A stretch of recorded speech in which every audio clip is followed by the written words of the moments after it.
Kung saan may masarap sa Lucena, pupuntahan natin yan. Napadpad nga tayo dito sa may tapat ng Sacred Heart College. Dito kung saan dinadayo ang masarap na banana Q, kamote Q at habhab. Pag-usapang merienda, dito talaga dinadayo. Basta Lucinahin, alam kung saan puntahin. Paano ba namang hindi ka matatakam? Sa harapan mo mismo niluluto ang banana Q at kamote Q nila. Sabayan mo pa ng napakasarap na habhab. Ang habhab na sikat sa Quezon. Syempre, kailangan din natin ng panula. Kaya sa tabi nila, meron din nagtitinda ng mga shake na fresh. Mas fresh pa sa'yo. Kita mo kung gaano ka-fresh yan. Ay, tigni. Umorder nga pala ako ng kamote Q, tsaka ng habhab at tsaka ng dragon fruit shake. Sa pagkakaalam ko, sumikat ang dragon fruit sa Quiapo. Dragon fruit shake pala. Ay hala, simulan na ang kainan. Tikme. Simulan muna natin yan sa paglalagay ng suka. Nilalagyan kasi talaga ng suka ang habhab. First bite. Alright.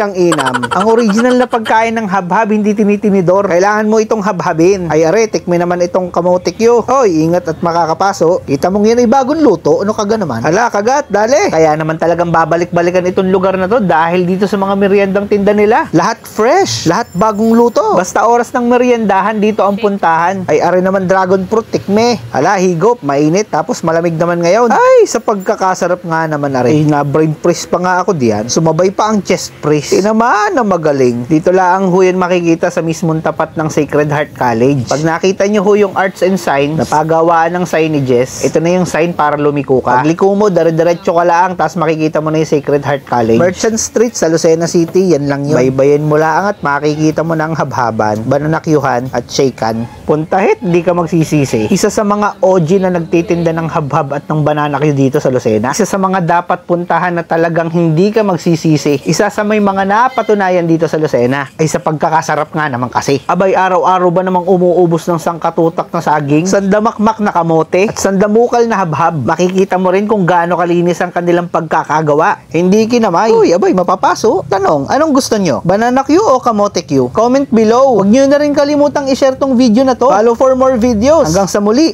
Paalam!